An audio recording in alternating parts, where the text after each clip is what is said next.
Madame, Messieurs, bonsoir. Mardi 22 octobre, merci de nous recevoir chez vous. Le président de la République, Ibrahim Boubacar Keïta, quitte Bamako demain pour Dakar au Sénégal. À l'occasion donc de ce voyage présidentiel, le protocole de la République invite à l'aéroport international de Bamako, c'est nous, demain mercredi 23 octobre, les membres de la délégation présidentielle à 15h, les membres des corps constitués désignés à 15h30. Le décollage de l'avion présidentiel est prévu pour 16h. Vous le savez, hier, le Premier ministre était à Tombouctou où il a lancé la campagne de retour à l'école. Juste après, Oumar Tatamli est allé visiter le camp militaire et quelques infrastructures comme l'Institut Ahmed Baba. Sur place, le chef du gouvernement a rassuré les dispositions sont en cours pour améliorer les conditions de travail. Le récit de cette visite avec Adama Djimdi. En marge de la campagne de retour à l'école, le Premier ministre a saisi l'opportunité pour visiter certaines structures, dont le camp militaire de Tombouctou. Oumar Tatamli a pu apprécier les dégâts causés par l'attaque dont l'armée a été victime le 28 septembre dernier. C'est un honneur et une fierté de recevoir des grandes autorités de la nation, telles que le Premier ministre accompagné de deux ministres. Et ça réjouit, on est très content. Ça a permis de montrer exactement les méfaits de l'attaque des djihadistes et surtout son passage à galvaniser davantage la troupe placée sous mes ordres. J'ai donné des instructions pour que des évaluations soient effectuées. Donc la direction nationale du génie sera saisie à Bamako de façon à ce qu'une mission soit envoyée afin que les dégâts fassent l'objet d'évaluation. Des ressources ont été constituées pour le renforcement du théâtre des opérations en matériel roulant. Et donc, dans ce cadre-là, il sera possible également de procéder à un nouvel équipement du camp qui a perdu un certain nombre de matériel, comme j'ai pu le constater pendant sur place. Il faut saluer l'héroïsme de notre armée. Le moral est bon et la vigilance est de mise. Le chef du gouvernement a également visité l'Institut Ahmed Baba où plus de 4000 manuscrits ont été détruits par les occupants. La dernière visite a été réservée à l'Institut de formation Égir, un établissement délocalisé à Bamako suite à la destruction de ses locaux par les terroristes. Oumar Tatamli s'est dit disposé pour la reconstruction. Mon attention avait été attirée sur cet état de dégradation qui n'a pas permis que la rentrée ait lieu par les notabilités et les autorités religieuses de la ville. Nous prendrons les dispositions pour que les réhabilitations soient effectuées. Normalement, le lycée est couvert par les ressources qui ont été mises en place. Je m'en assurerai à Bamako. Les dispositions seront prises pour que le lycée soit réhabilité. Cette première visite à l'intérieur du pays a permis au PM d'apprécier les réalités des forces armées de sécurité et celles du monde de l'éducation. Le Premier ministre est rentré hier de Tombouctou. Cet après-midi, ici à Bamako, Oumar Tatamli a accordé une audience au Dr Wang Fad, président directeur général de la Banque Import-Export, Exim Bank de Chine. Avec le chef du gouvernement, il a été question des projets financés par l'institution financière. Compte rendu de Nando Dambélé. À la tête d'une importante délégation, le Dr Wang Fad, président directeur de la Banque d'importation et d'exportation de Chine, est en séjour dans notre pays depuis 48 heures. Cette fois, je visite le Mali, c'est surtout pour discuter avec les ministères concernant pour les projets entre nous deux parties dans le cadre du prêt concessionnel.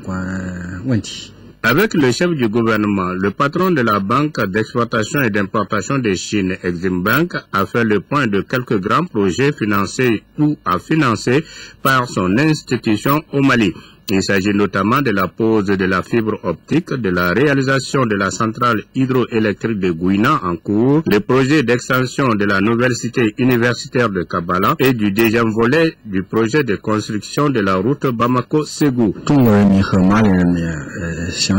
Chine et le Mali se trouvent très loin, mais notre corps se relie très étroitement. Donc, tout à l'heure, il y a une conservation avec le Premier ministre très amical et nous avons discuté, changé des opinions sur les projets dans le cadre du prêt concessionnel et nous avons aussi discuté de nouveaux projets entre nos deux pays. L'expertise chinoise pour l'exploitation minière au Mali a été également abordée. Une expertise qui n'a d'ailleurs jamais fait défaut quand on sait que la Chine est l'un des partenaires du Mali respectueux de nos valeurs. La coopération entre le Mali et la Chine se renforce donc avec la signature ce matin d'un accord de près de 8 milliards de francs CFA. Cette somme servira à réaliser le projet d'alimentation électrique du nouveau complexe sucrier Msoukala Mali. Une somme mise à la disposition de la société sucrière par China Exim Bank pour obtenir de l'électricité à partir des déchets de la canne à sucre. Les précisions de Mamadou Bakayoko. Entreprise agro-industrielle et commerciale, le nouveau complexe sucrier Soukala SA bénéficie d'un prêt préférentiel de 8 milliards de francs CFA de la part de China Exim Bank. À cet effet, le Mali et la Chine ont signé un accord cadre qui permet de réaliser un projet ambitieux. Pour le premier semestre de l'année 2013, il a planté 3570 hectares de canne à sucre et produit 3000 tonnes de sucre et 200 000 litres d'alcool. Le projet de l'alimentation électrique pour l'irrigation du Nsikala consiste à mettre en place un réseau électrique centralisé, ce qui permet d'économiser environ 5 milliards 900 millions de francs CFA par an. Il est à noter que ce projet vise à transformer des déchets de canne à sucre en électricité. En plus du respect de l'environnement, ce projet contribue à l'accroissement de la productivité à travers la modernisation des techniques de production. Je tiens simplement à relever le point concernant le caractère novateur du projet, notamment à travers la question du processus qui va être mis en place pour transformer les déchets de canne à sucre en électricité. Je pense que cela est essentiel pour un pays sahélien comme le Mali qui fait face aux défis du changement climatique avec toutes les conséquences que vous connaissez. La réduction de la pauvreté passe par un emploi décent. Soukala SA offre 2000 emplois pour la population et va en proposer 10 000 dans les 2 prochaines années. Le président de l'Assemblée nationale porte à la connaissance des honorables députés qu'une séance plénière de la session ordinaire en cours se tiendra le jeudi 24 octobre 2013 et jour suivant s'il y a lieu à partir de 10 heures dans la salle Modibo Keïta. Le projet d'ordre du jour porte sur des délibérations sur des projets de loi intéressant la vie de la nation et sur des communications. Le président sait compter sur la présence effective des honorables députés. La séance est publique. Les États généraux de la décentralisation se poursuivent avec comme slogan « Un État fortement décentralisé est un État fort ». Et les collectivités doivent plutôt se donner les moyens d'un contrôle citoyen plus accru en initiant des textes leur permettant d'interpeller les représentants de l'État, notamment sur l'exécution des budgets. C'est la quintessence des travaux de la plénière d'hier, travaux suivis par Lamine Sekoura Koulibaly. La réorganisation et le découpage territorial en relation avec l'approfondissement de la décentralisation est un thème majeur des États généraux de la décentralisation. La réflexion sur le sujet s'est imposée à la lumière des récents événements au nord du Mali. Si on tient compte du contexte de la crise, il faut, ma foi, le dissocier. Il n'est pas forcément lié au découpage. Le découpage, pour moi, aujourd'hui, à 80-90%, il est bon. Un nouveau redécoupage, si c'est fait sur la base d'un consensus national, ça peut alléger le dispositif, rapprocher davantage l'État et l'administration aux usagers. Beaucoup pensent qu'en décentralisant excessivement, on affaiblit l'État. Je crois que c'est une mauvaise querelle. J'ai un théorème qui dit qu'un État fort est un État fortement décentralisé. Si la décentralisation consiste à donner le pouvoir aux gens pour qu'ils décident de leur propre sort, alors il n'y a pas de limite à la décentralisation. Dans les échanges en plénière, plusieurs autres sujets ont été abordés, mais pas débattus. Ils ne le seront que dans les ateliers. Transfert des compétences et des moyens aux collectivités, place et rôle de la PAM, la prévision des traitements salariales pour les maires, ou encore l'instauration de l'élection des préfets et des gouverneurs de région. Que je suis contre l'élection. Faisons déjà ce que nous devons faire. Si j'entendais ici, faisons des aménagements si ceux-ci n'existent pas, pour que les textes donnent le droit au conseil communal, au conseil de cercle, à l'assemblée régionale, de faire des interpellations comme l'Assemblée nationale fait des interpellations du gouvernement et de ses ministres. Essayons d'abord d'avoir des dispositions pour renforcer le contrôle citoyen avant d'aller vers des élections tous azimuts. Voilà, rappelons que les états généraux de la décentralisation prennent fin demain, mercredi, et que tout à l'heure, après ce journal, nous vous proposerons le deuxième numéro du journal spécial sur les travaux. La 6e édition de l'opération Permis de conduire a été lancée ce matin. Au total, près de 200 jeunes vont bénéficier de l'initiative du programme national d'emploi. Les précisions de Alpha Maïga. Le permis de conduire est un droit administratif de circuler.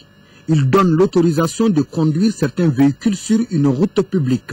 Et c'est fort d'un tel constat qu'une cérémonie de remise du dit document est organisée dans le but d'une insertion sociale des jeunes. Cette remise a lieu dans le cadre du mois de la solidarité et de la lutte contre l'exclusion. Remise 180 permis. Des premiers des 5 éditions, ceux qui ont bénéficié du permis de conduire, 150 ont eu du travail et personne n'a fait un accident. Les familles se sont trouvées unies à cause de ce petit permis, comme on le dit, mais qui est un symbole, tout un symbole. Et la symbolique est très grande. Elle revêt pour nous 3 dimensions. La dimension sociale, la dimension économique et la dimension sécuritaire. C'est pour la 6e fois que cette édition est tenue. Une initiative saluée par le département de l'emploi et de la formation professionnelle pour qui il s'agit là d'un espoir, toute une raison de croire en l'avenir. J'exhorte les bénéficiaires à faire bon usage de leur permis de conduire en respectant scrupuleusement les règles de conduite de la route. L'acte posé par le Programme national d'action pour l'emploi en vue de la réduction de la pauvreté n'est pas seulement le fait de prendre la route, mais de savoir partager la circulation avec les autres. La réduction du taux de chômage des jeunes à travers la création d'emplois dans les secteurs de production agro-silvo-pastorale.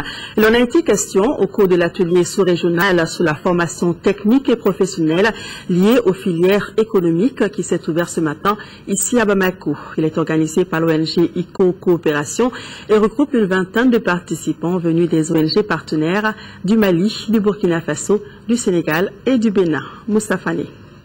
Pour promouvoir des politiques publiques plus favorables à la formation professionnelle et à l'emploi des jeunes en milieu rural, l'ONG ICO veut mettre l'accent sur une nouvelle phase de développement aux côtés du gouvernement du Mali. Il s'agit de créer un lien entre le programme éducation et celui du développement économique et durable.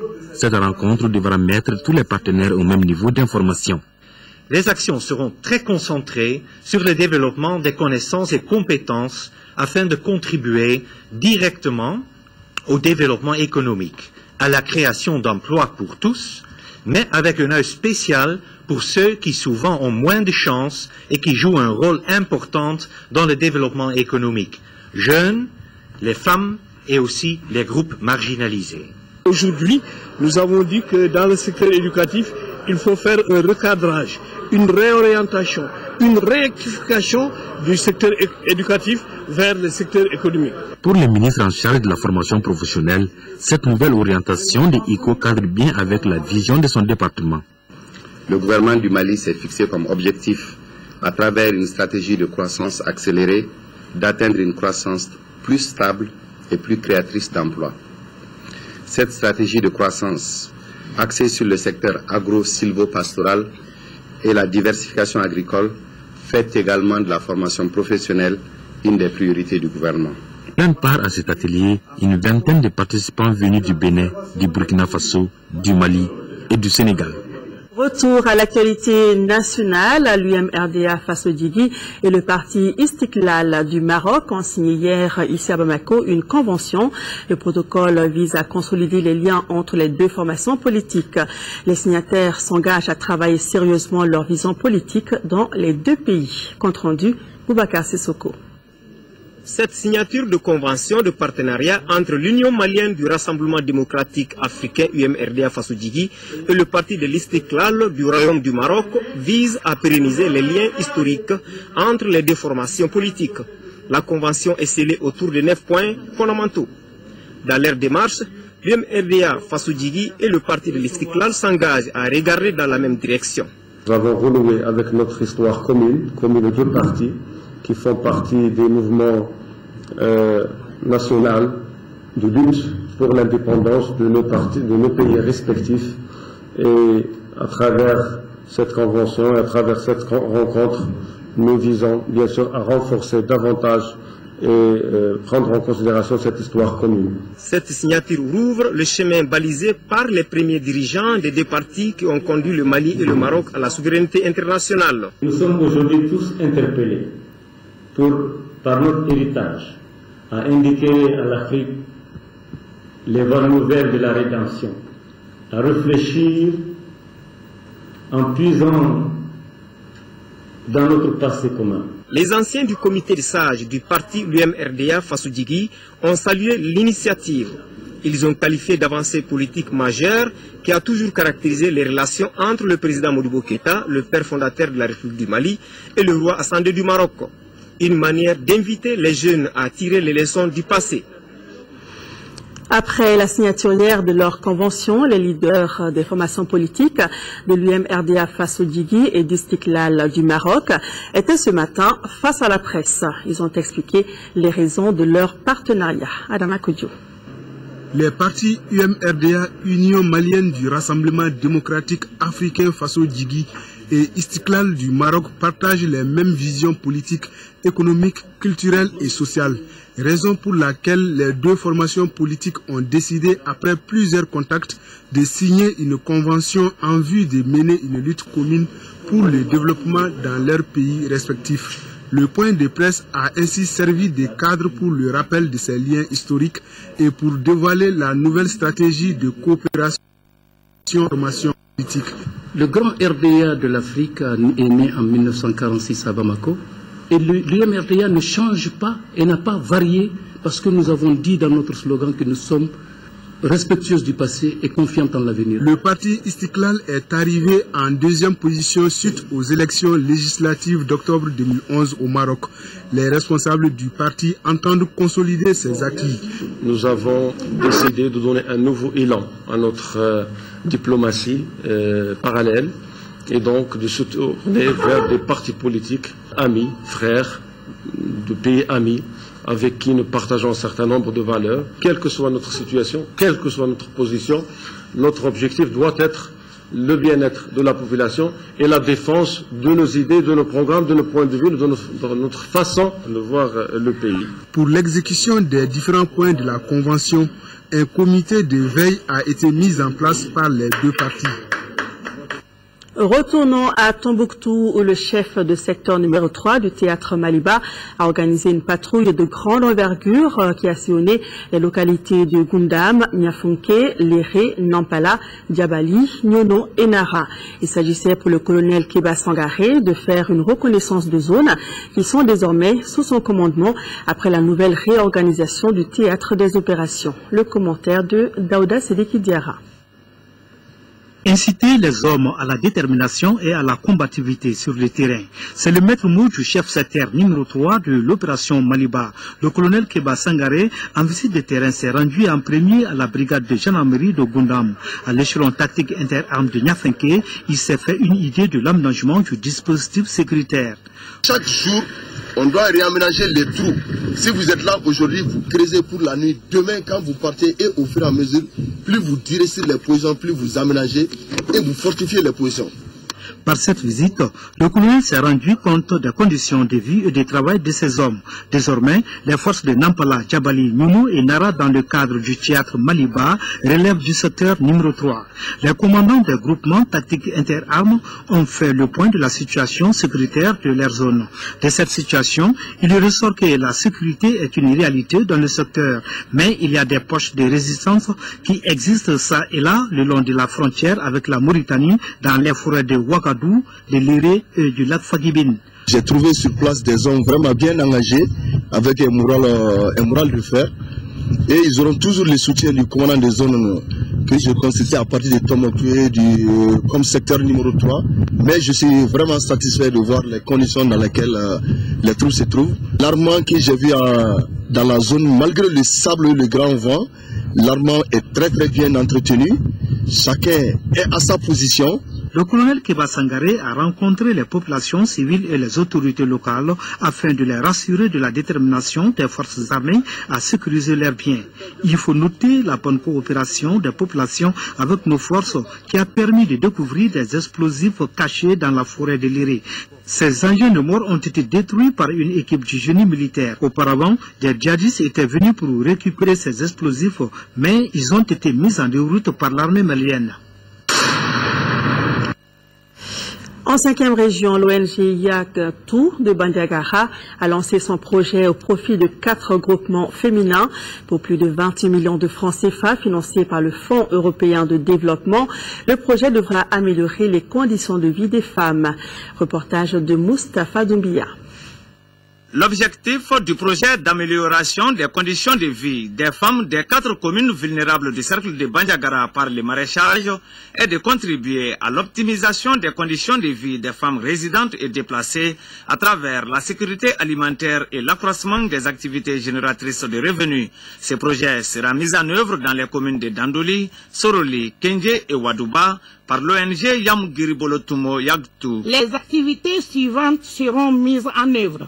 La réalisation des infrastructures de production maraîchère et de retenue d'eau, l'appui à l'accès des semences de qualité et d'intrants, l'organisation des groupements maraîchers et leur mise en réseau, et enfin le renforcement des capacités techniques de production et de gestion. Le projet s'étend sur 15 mois pour un coût de 28 500 000 francs CFA, financé par les Fonds européens de développement à travers les programmes d'appui aux organisations de la société civile PAOS 2.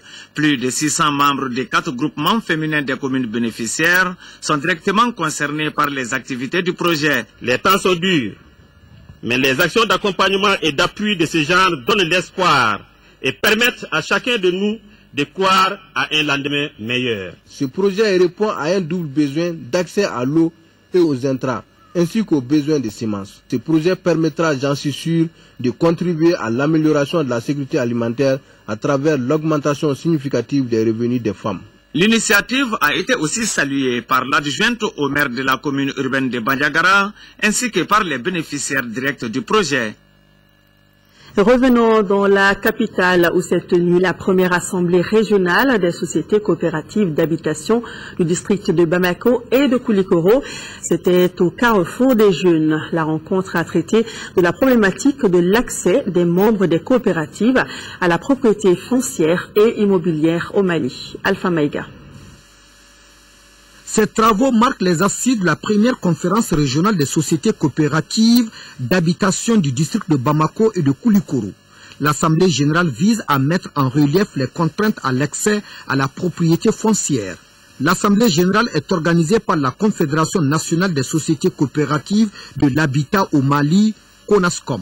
Les activités menées sont entre autres le plaidoyer lobbying auprès des autorités, la formation, le renforcement des capacités, les assemblées d'information.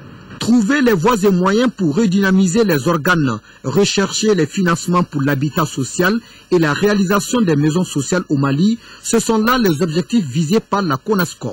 Les perspectives, l'obtention des taux sur les taxes de logement, la suppression des ajouts auprès des institutions bancaires et des microfinances au profit des coopérateurs, la mise en place d'épargne innovant au sein du mouvement coopératif, la recherche de partenariats pour la construction de logements. Créée il y a un an, la Confédération compte aujourd'hui 9 unions. Certains pèlerins sont déjà de retour à Bamako pendant que le séjour des pèlerins maliens de la filière gouvernementale se poursuit à la Mecque. En attendant la phase de retour qui commence ce vendredi 25 octobre, l'encadrement a organisé une série de prêches sur le comportement du pèlerin. Certains prêcheurs nous parlent ici de la portée de ces prêches. Ils sont interrogés par nos envoyés spéciaux, Elhaj Abdraman Keita, Brema Touré, Niaza Koulibaly, avec l'assistance de Elhaj Belko.